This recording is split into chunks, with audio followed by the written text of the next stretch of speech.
Eccoci qua ragazzi, salve a tutti, bentornati sul canale e buon anno alla community, visto che in questi ultimi 2 giorni non ci siamo sentiti. Buon anno anche a chi dovesse passare ovviamente per la prima volta sotto questo contenuto e magari si iscrive attivando la campanellina delle notifiche, che fa sempre piacere all'algoritmo e soprattutto al sottoscritto. Cominciamo l'anno con il piede sbagliato per quanto riguarda gli indisponibili verso la partita con la Fiorentina.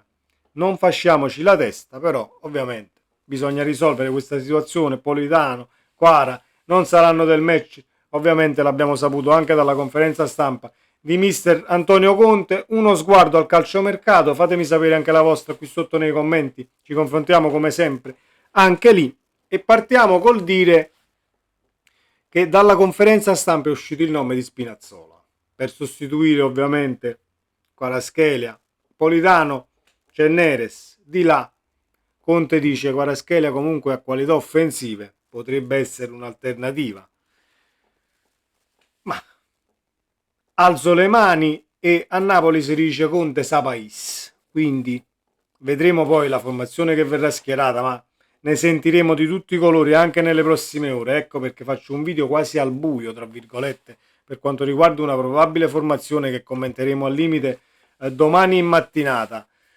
Consigli per gli acquisti ovviamente agli iscritti e a chi si vuole iscrivere. Domani alle ore 20 o giù di lì andremo live nell'immediato post partita, tecnologia permettendo, perché credo di aver risolto i problemi della live scorsa, e quindi attivate la campanellina così vi arriva la notifica una mezz'oretta prima e potete seguire l'immediato post partita insieme a noi. Le impressioni a caldo. Detto questo, parlavo di Spinazzola, però io punterei più su personaggi che ancora devono dare, ovvero una panchina che di tanto in tanto diciamo si fa sentire. Voglio più spazio, meriterei più spazio. Chi gioca poco, cavalcare l'onda di questo Raspadori che ci ha portato poi 3 punti nell'ultima uscita. Solo che diciamo che ogni qualvolta che Raspa parte dal primo minuto, la prestazione poi resta sempre un po' insipida. È sempre quel calciatore che, diciamo, la situazione o la prestazione la caccia tra virgolette quando subentra. Però mai dire mai, può darsi che è il momento di Raspadori, c'è un Gong comunque ancora in panchina da poter sfruttare. Vediamo il mister e vedremo da qui a domani ovviamente come e quali saranno le scelte di mister Conte, che in conferenza comunque sta diventando un tantino irritante la situazione conferenze, perché poi c'è sempre la domanda su Lukaku e Conte fa la domanda su Lukaku non me l'aspettavo, perché ovviamente un po' di ironia, ironicamente risponde, perché c'è sempre la domanda su Lukaku. Voi potete anche risparmiarla, cari giornalisti, la domanda su Lukaku, perché ad oggi non serviva proprio a niente la domanda su Lukaku. Non è un uomo mercato, non è un calciatore che rientra da un infortunio, quindi non serviva la domanda su Lukaku, ma va bene così. Volete, diciamo, attizzare il fuoco? Attizzatelo. Conte dice che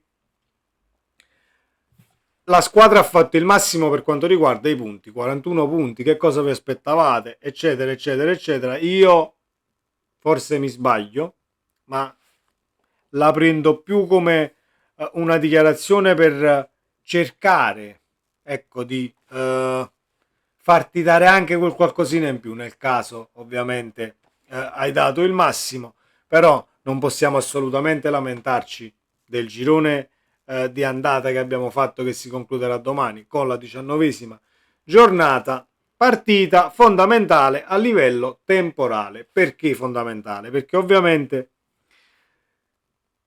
Inter, Atalanta, lo stesso Milan sono impegnati nella Supercoppa e quindi dovranno recuperare alcune partite.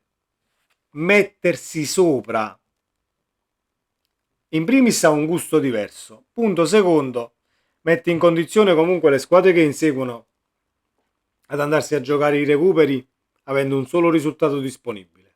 E quindi sarebbe cosa buona e giusta portare a casa i 3 punti da Firenze in un modo o nell'altro. Io non sto qui a predicare voglio 30 tiri in porta, facciamo calcio champagne, dobbiamo migliorare per quanto riguarda la situazione offensiva, la doppia fase, eccetera, eccetera.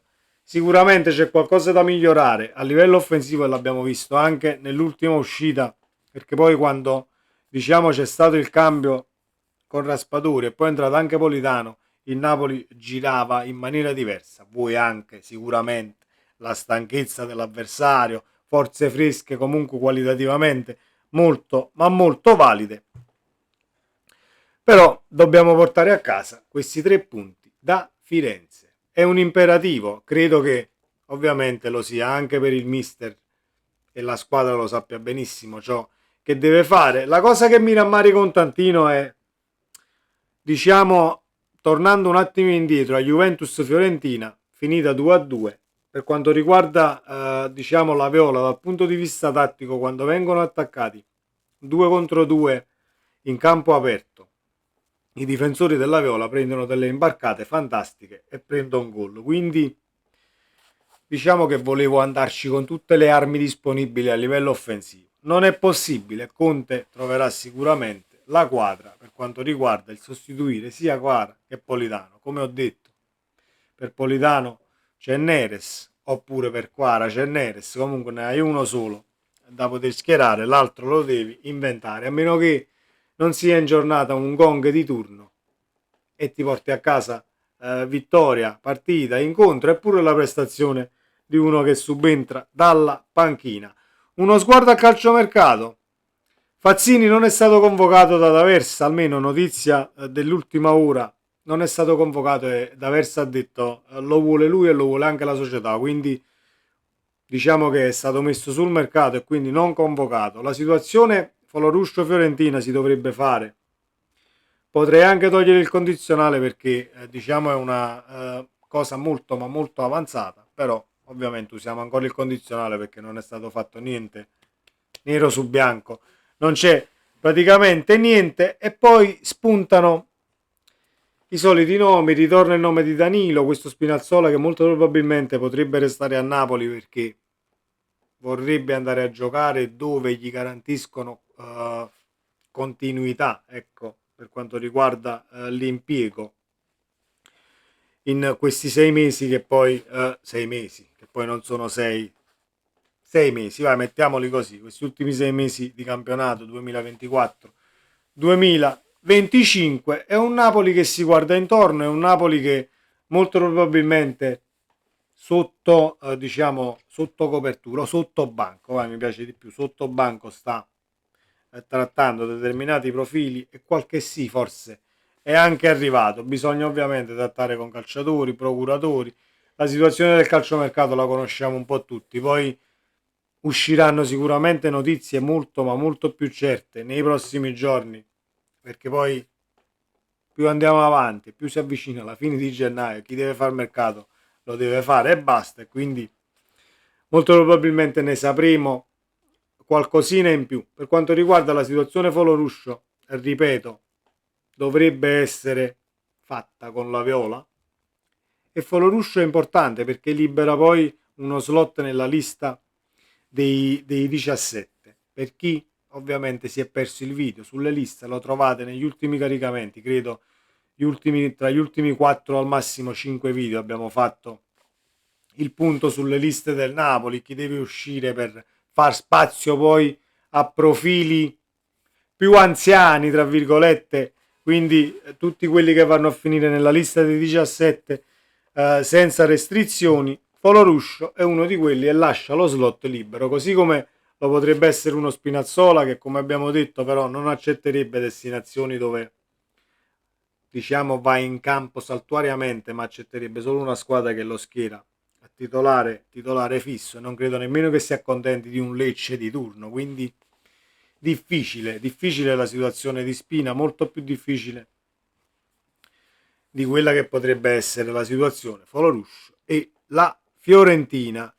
Questa situazione Fazzini a me mi intriga un tantino, anche se vorremmo tutti quanti giocatori fatti, finiti. Tutto mercato web ci dà una notizia oggi che poi tutto mercato web di affidabile a poco e niente. Il Napoli ritorna su Sudakov, magari c'è una concorrenza spietata su Sudakov e costa comunque troppo per diciamo affrontare il colpo a gennaio. Forse se ne potrebbe riparlare a giugno, ma dipende sempre dal nigeriano, quando entreranno i soldi del nigeriano, cosa si farà al limite con Kvaratskhelia, rinnova, non rinnova, lo vendi, non lo vendi, è una situazione ancora in bilico.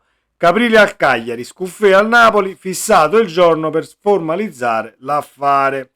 L'operazione è da considerarsi in chiusura, ci dicono. Stando a quanto raccolto dalla redazione di Tutto Mercato Web, lunedì dovrebbe essere il giorno giusto per definire l'affare.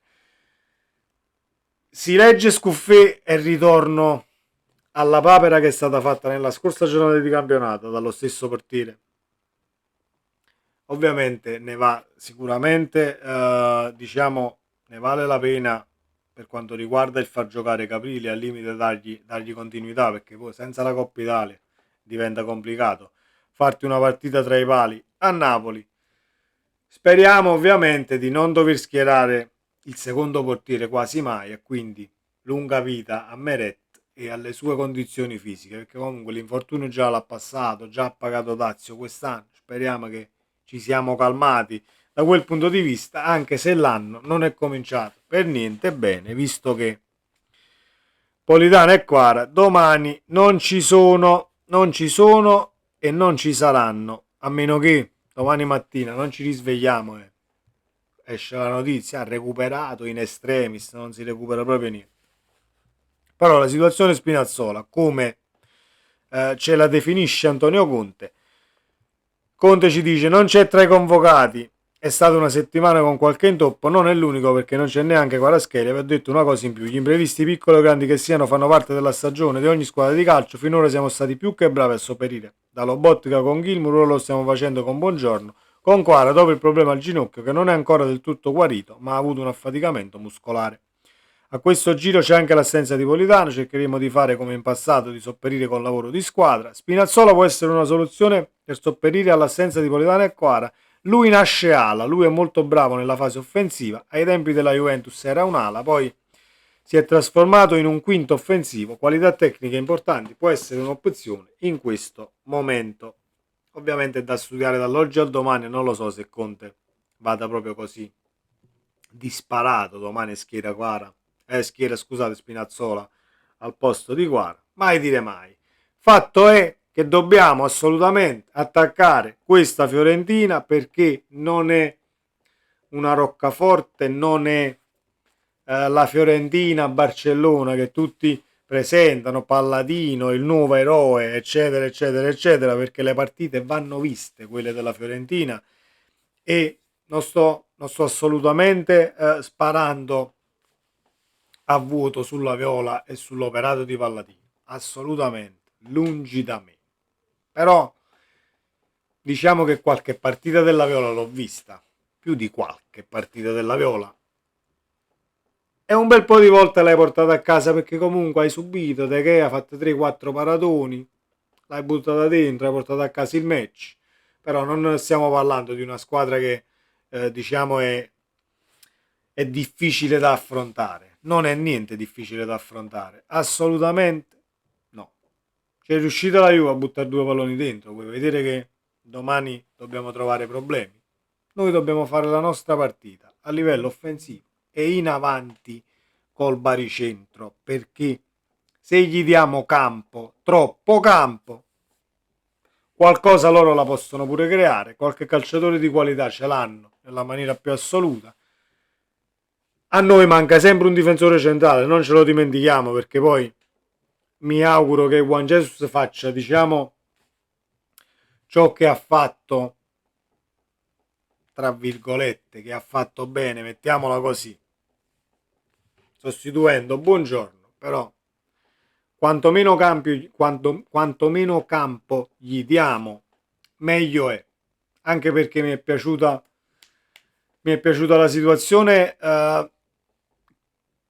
della quale poi la Juve ha approfittato, per quanto riguarda diciamo il difendersi molto alti della Fiorentina e l'attaccati poi attaccati i due difensori che restano dietro, imbarcano per quanto riguarda chiusure, diagonali e movimenti. Dobbiamo solo essere ordinati, non dobbiamo sbagliare gli appoggi così come abbiamo fatto nell'ultima uscita contro il Venezia, perché nel primo tempo abbiamo sbagliato troppi e troppi passaggi, perché poi contro una squadra come la Viola li puoi pagare. Fatemi sapere la vostra qui sotto nei commenti, ci vediamo domani ovviamente con un altro contenuto molto più a ridosso del match e sapremo anche molto probabilmente quale sarà l'idea di Conte per sostituire o per sopperire, ecco, a queste mancanze. Schieriamo la panchina e che la panchina faccia ciò che deve fare, si faccia valere in un'annata dove le occasioni si contano sulle dita di una mano. Domani è l'occasione, cari ragazzi. Portateci i 3 punti anche voi che sedete. Senti, la stanchezza proprio fa. Mamma mia, voi che sedete ovviamente sulla panchina del Napoli. Sempre Forza Napoli, ci vediamo nel prossimo contenuto. Ciao.